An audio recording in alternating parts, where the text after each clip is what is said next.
Ladies and gentlemen, welcome back to another episode of Couple of Nukes. As always, I'm your host, Mr. Whiskey. And for those of you just listening, not watching, I am at what people would most people would consider a beautiful, peaceful, Zen-like state, an environment that is beautiful. Nature can be very assisting to us when we need to escape our busy lives because a lot of us now more than ever are getting sucked into these worlds of social media, of our phone, of our jobs, and of stress. And we're going to be talking about all that today in relation to change, to chasing after our goals, if we were really truly chasing after them, and the mindset practices along the way that can be beneficial to pursuing those. And some of those goals you're chasing may require change, but a lot of us are scared of change. A lot of us are scared of change for a lot of reasons. And with mainstream media and social media influencing us in so many different ways from very young ages now, there can be even more ways that you're afraid of change than ever before. But we have an expert here to help us discuss that, and we're going to get into a great conversation. Ms. Jean Selkirk, so great to have you here. And would you please introduce yourself for us? Yes, thank you. My name is Jean Selkirk, and while I am a fairly recent um, joiner of the ranks of coaches, because I started during the pandemic, change has been my ally and companion for a really long time. So I have really taken to heart my own experiences and done my best to make them comprehend, make the whole process of change make sense to people. Yeah, so can we talk about, were you yourself afraid of change when growing up or even later into life? And if so, how did you realize that? Well, interestingly, you grow up, you change schools, you meet new people. But the kinds of things that most people are used to being changeable didn't change a lot in my family. Hmm. So there was a lot of very rigid emotionality.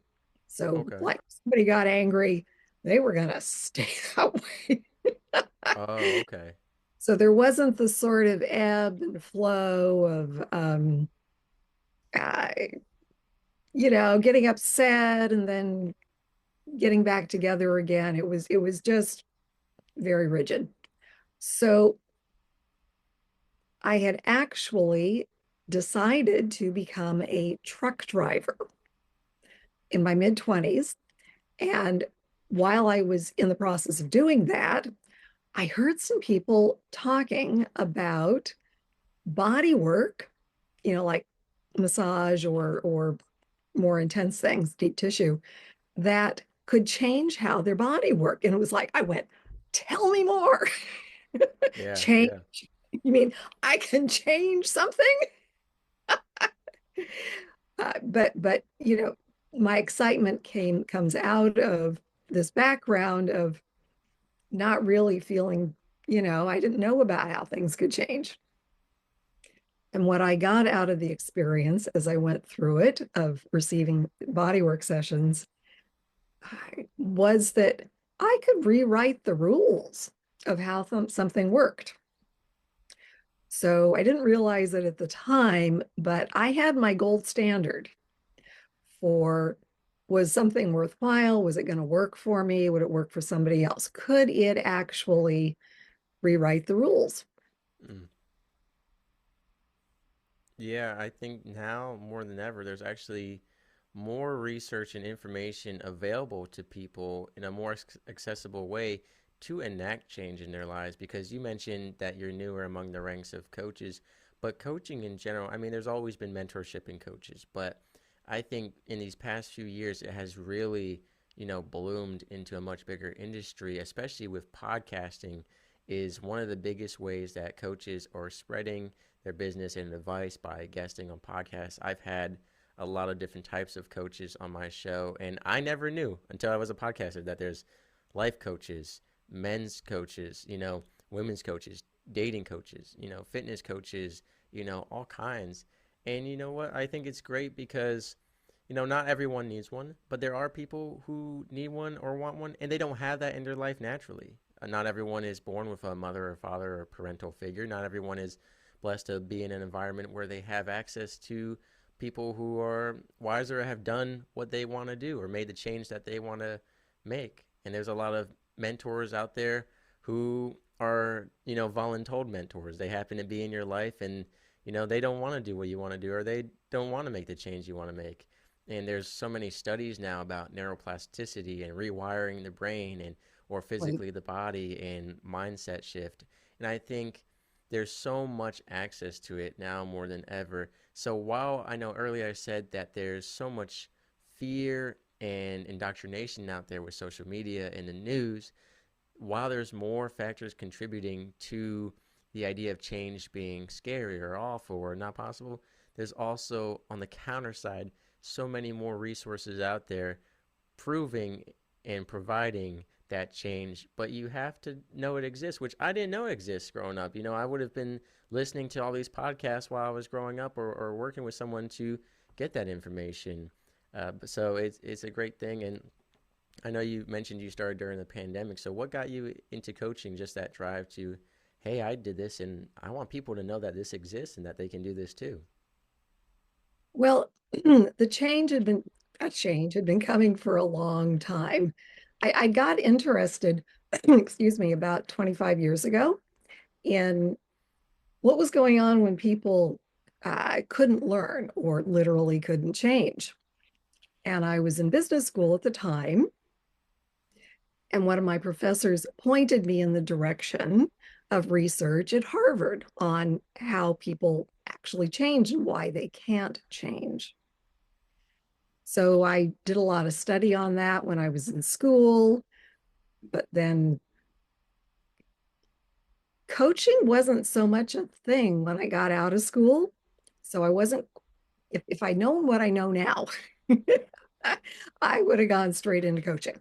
But as it was, I earned my living doing accounting for about 20 years. But in my personal life, I work with a lot of adult learners. So I continued to hone my skills in teaching and seeing how people learn and make transitions. So when I had an opportunity to retrain as a coach when the pandemic started, it's like I was ready. It's like, yeah, let's go find a program and make this change. Yeah, so with the people you work with, what are some of the common, I'll say, symptoms or flaws that you're seeing that are preventing people from making change in their lives, from attaining peace in their life, and chasing after their goals that they truly want to? Right. Well, the way I look at it, there's what once you've made a decision to change or you've noticed you've changed, but you haven't quite completed the transition.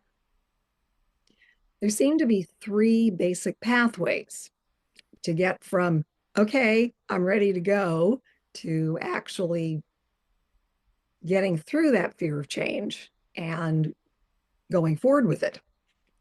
So the first one I just call leaping into action. It's like, okay, I see it, let's go, I'm on it. That was kind of what I did the first time I was changing Right. and talked about my bodywork experience. So then there's what happens when you start to make your effort to change, but you get too stressed out. There's a lot of like our autopilot and automatic thoughts that go on in our head, they're really noisy. Yeah.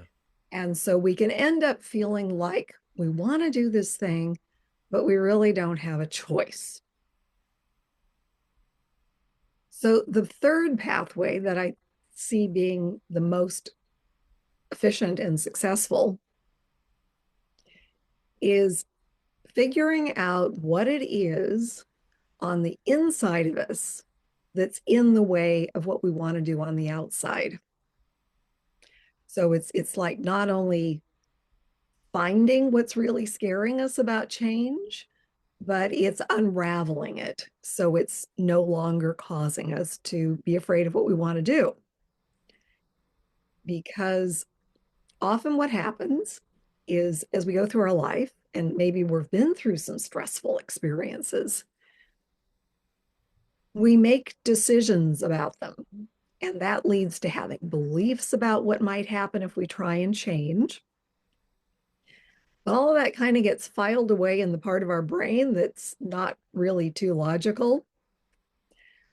So when we discover a fear, then it's necessary to find out what it is and then figure out how to create new experiences that will give us the belief that we can do what we want to do.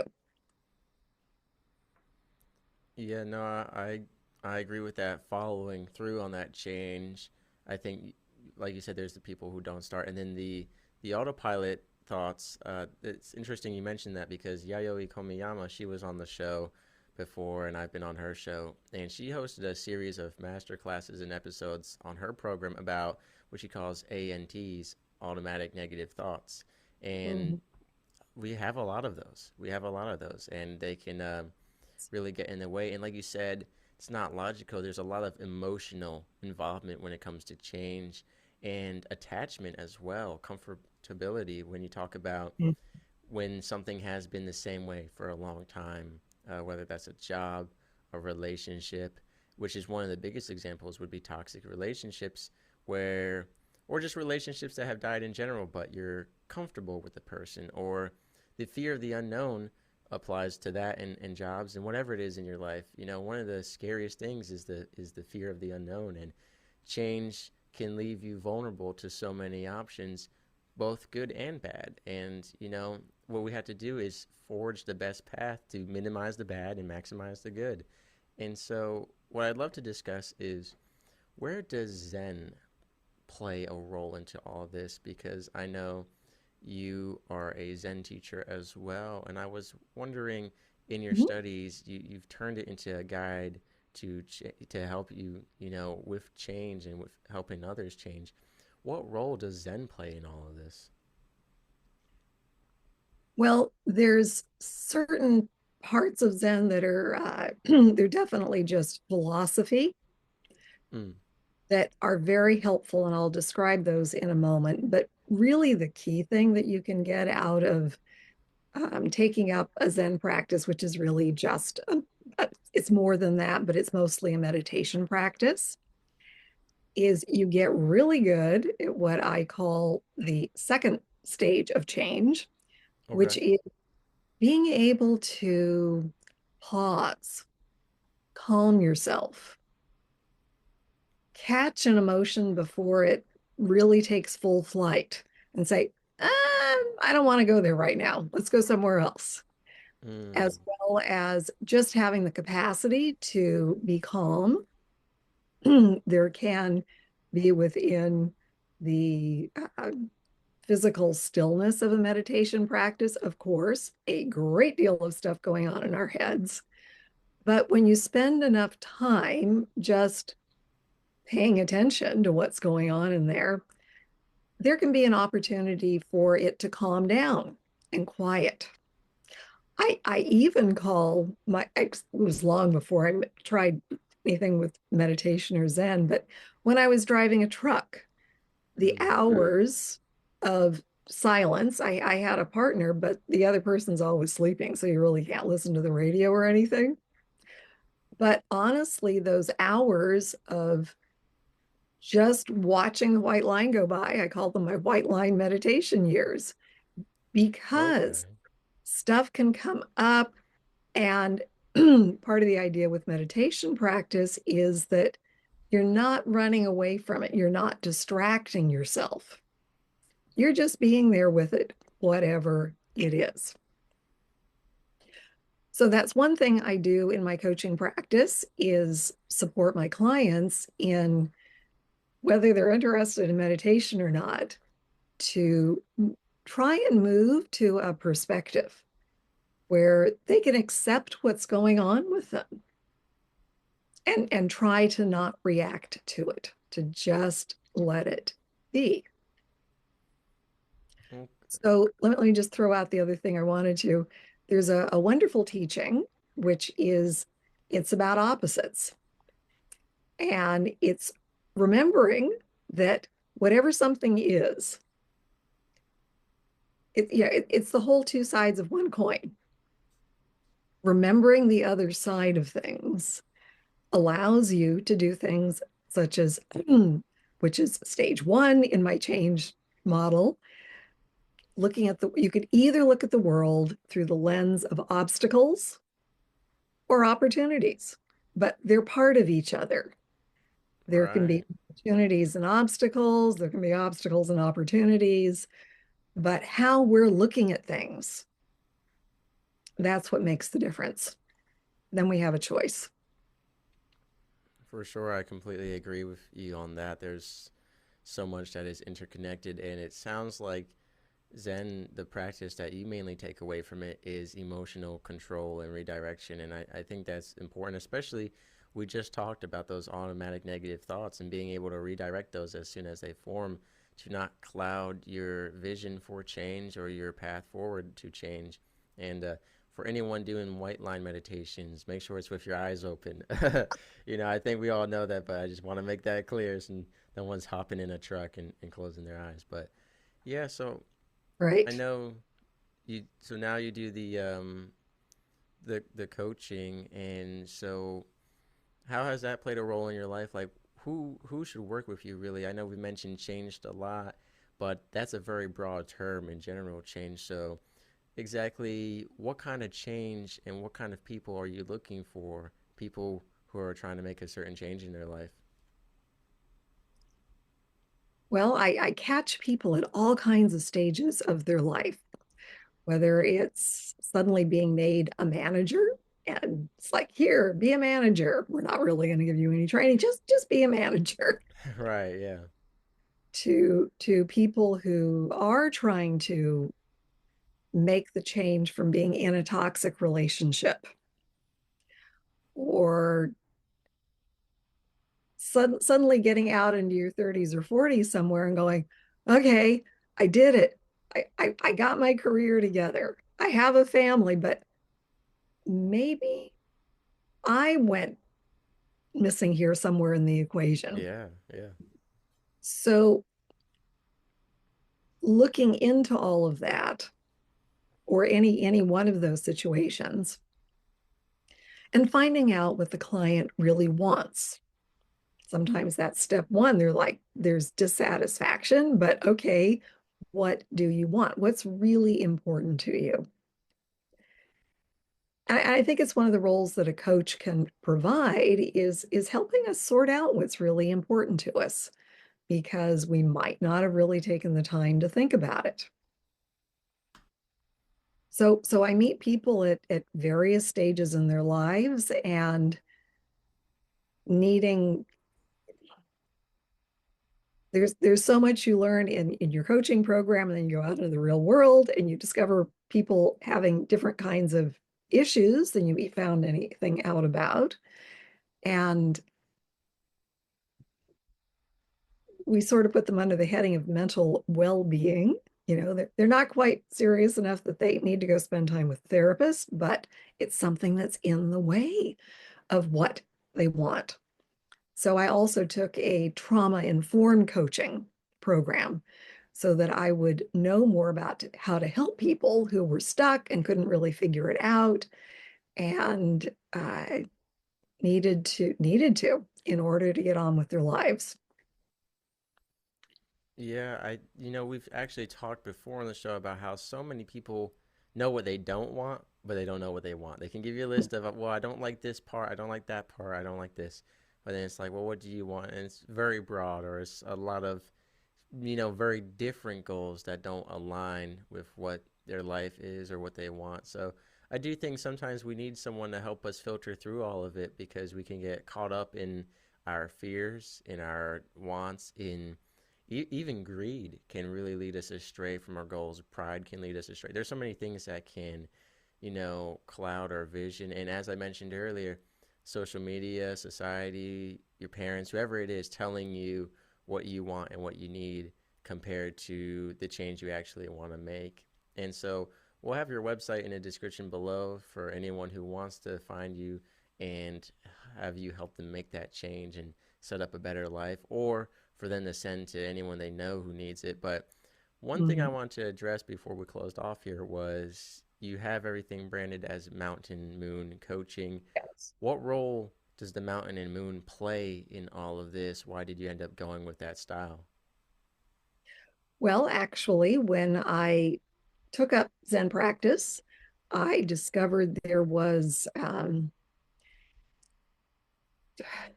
a practice. It's similar in a way to a Jewish bar mitzvah, which is Okay. about learning about the Ten Commandments. So in Zen practice, there's it's not the same thing, but it's a Yeah. similar set of guidelines that you agree to study and take up.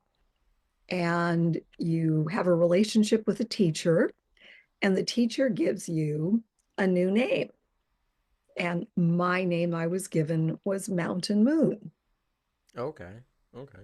So I have continued to enjoy pondering what it all means, but it's mostly, there's the solidity of the mountain, and there's the Right. transitory state of the moon. I mean, it's constantly changing, right?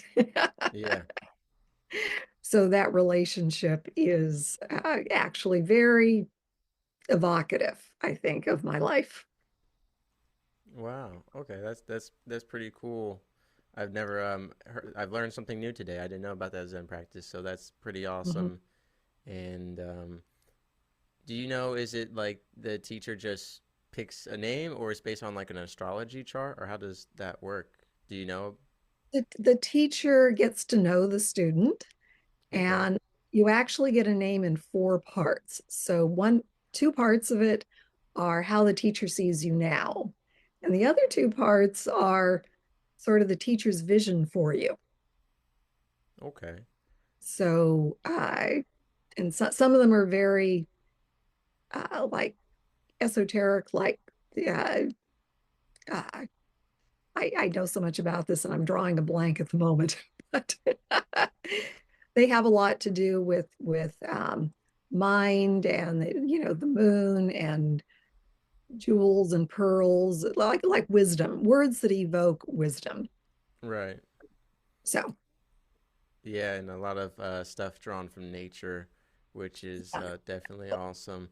I think I didn't know that, so that's really cool that you get like that new name and title, and so Mountain Moon Coaching is because you're the mountain and moon. So that I do think is very appropriate with the whole thematic part of change, and I think it's a good thing that the moon changes. If it didn't, we wouldn't be here. So.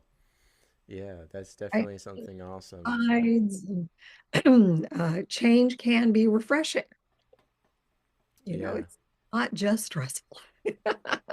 Yeah, for sure. So we'll have that website in the description below for anyone who wants to check it out, and I highly recommend it.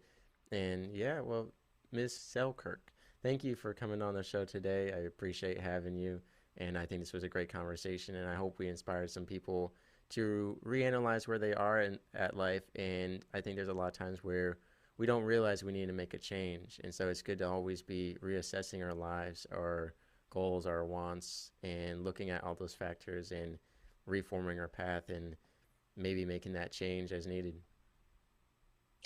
Great. And there's one other thing I will add. We'll also have a link for my course on change that is now available. Awesome. Well, then, if you wouldn't mind sharing with us what Mm. exactly is in that course and why should we check it out? Well, as I've referenced several times in our conversation, I've broken change down into 5 stages. And those 5 stages sort of fall into the categories of preparation. And then as you're learning about why you're scared of change, there's some prevention that might need to take place. And then implementation. How do you actually take change forward into your life? And throughout the course, I have put in information about how to support yourself in feeling more safe, because often that's why people are stuck too. They just don't feel safe enough to address what they need to in their life. And there's little Zen philosophy strung throughout it. But my basic belief is that if we know where we are in change, then we know where we need to go next.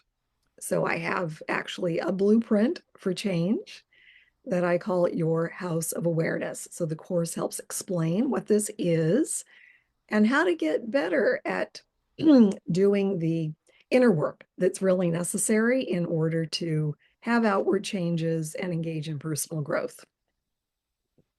Awesome. Yeah, I highly encourage everyone to check that out because it just lays everything out for you to easy to understand and to implement that. But again, if you want to work one on one with Ms. Selkirk, the website will be in the description below. So thank you again for coming on the show. I really appreciate your time today. It's been a great conversation. Thank you. Thank you so much. Sailing through the ocean blue, nuclear reactors my crew, guiding the ship, the stars as our guide. Through the waves we ride, jokes and laughter fill the air. On this voyage we have to share, working together, side by side. As one family we will abide.